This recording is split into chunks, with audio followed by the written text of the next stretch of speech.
decades, a new and amazing feminist film comes to light. One that exudes empowerment and female friendships.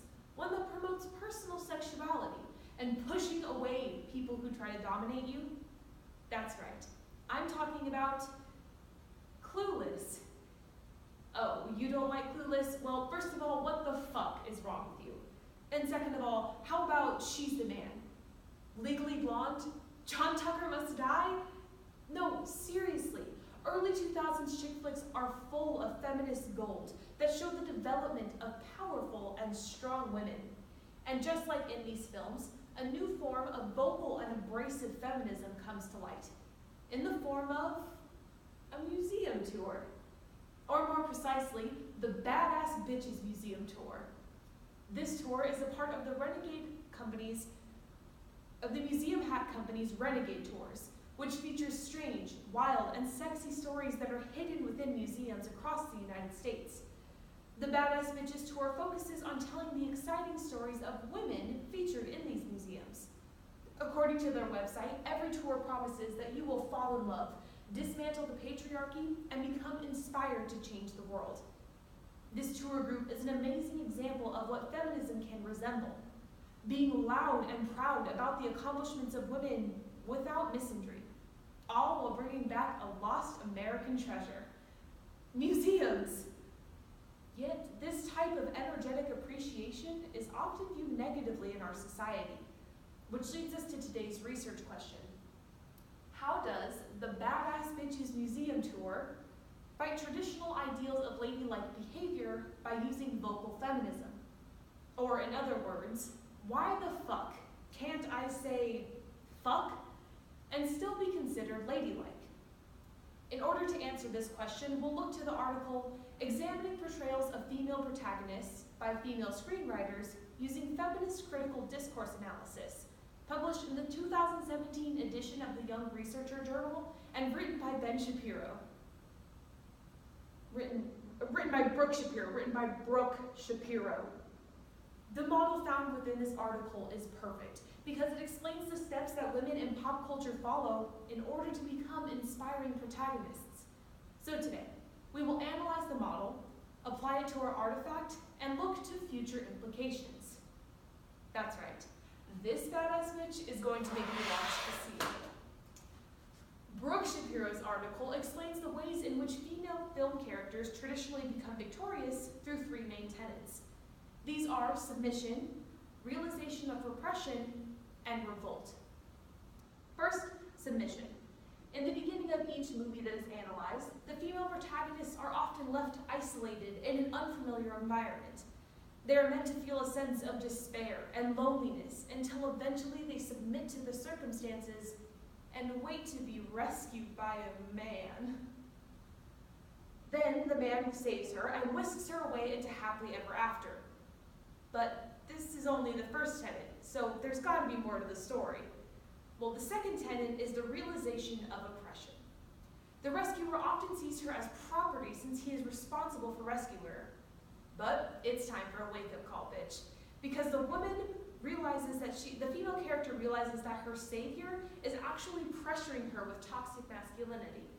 They begin to reject traditional female roles and being seen as objects by embracing their masculine qualities. Now, I personally think this is where she should just quit men altogether and try something else. But instead, we have our third tenet, revolt. This occurs when the female character actually uses the masculine characteristics to reject her rescuer. Once she's learned to be on her own, the character will begin to recognize the importance of her feminine qualities as well. This leads her to incorporate aspects of femininity and masculinity in order to create her powerful protagonist. A great example of this concept is found in She's the Man, where Viola literally takes on the characteristics of a man to meet her goals and promote her personal philosophy of, if you can't join them, beat them. Now that we understand how this model creates inspiring female characters, we can apply it to our artifact, the Badass Bitches Museum Tour. First, we'll look at the element of submission. For many years, women in history have been forced into isolation, simply because we ignore their stories. the Badass Bitches Tour has experienced this same isolation, because even though it's been running for years, it does not receive traditional advertising from the museums themselves. This aspect is attempting to force the tour and its appreciation for women in history into submission and silence, which would mean it fulfills the first tenet. Second, the realization of oppression.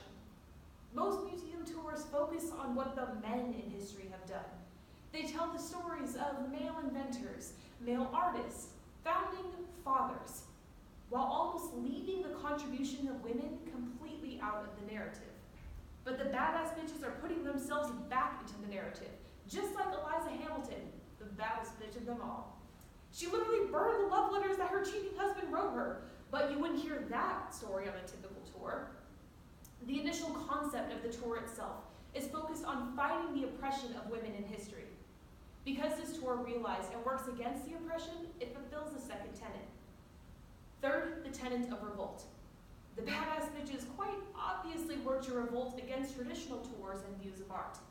This is done by merging the vulgarity of masculine culture, like cursing and being loud, with the feminine beauty of art.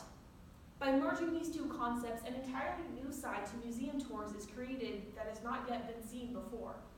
Because this tour incorporates masculinity and femininity in order to revolt against traditional tours, it fulfills the third tenet.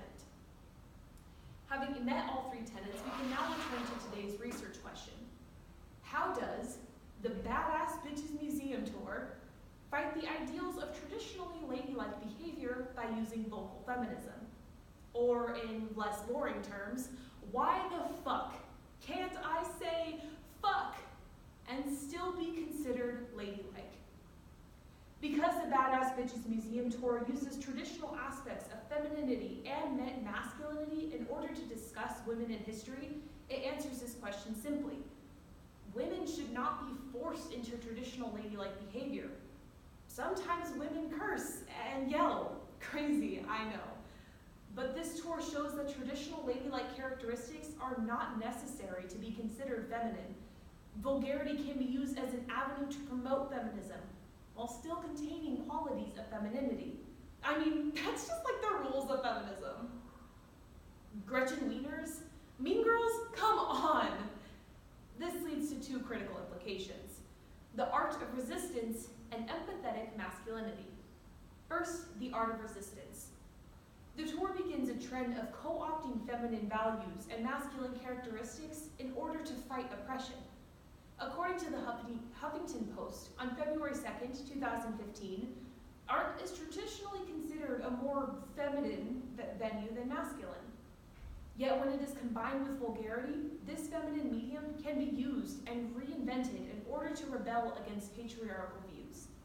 Second, empathetic masculinity. By merging art and vulgarity, a new form of masculinity can emerge. One that is built for empowering and expressing yourself, rather than tearing others down. Art is supposed to be personal and empathetic. When this is merged with the strong but emotionalist persona of masculinity, it creates an example of how masculinity can exist without being toxic. This allows for sensitivity and helps to lower the expectations for femininity or masculinity, regardless of gender. Now, I know that this is a CA style, so I'm not supposed to have solutions, but it's also ADS, so I guess I can kind of do what I want. There is one simple solution here. Go to the damn tour. If you would like to see how masculinity can be empathetic, go to the tour. If you long to actually enjoy your history lessons with cursing and women's history, go to the tour. There's literally one 2 hours from San Diego, and for just $49 a person, you're 110% guaranteed to have a great fucking time, according to their website. Here is a handout with more information about the Badass Bitches Tour, so that you can get signed up as soon as possible. Because everyone should be a feminist. Everyone. Today, we answered the research question, how does the Badass Bitches Museum Tour fight the ideals of traditionally ladylike behavior by using vocal feminism? By first analyzing Brooke Shapiro's model, applying it to our artifact, and finally looking to possible implications. In Clueless, Cher learns to stand up and protect her own femininity by being vocal about her beliefs.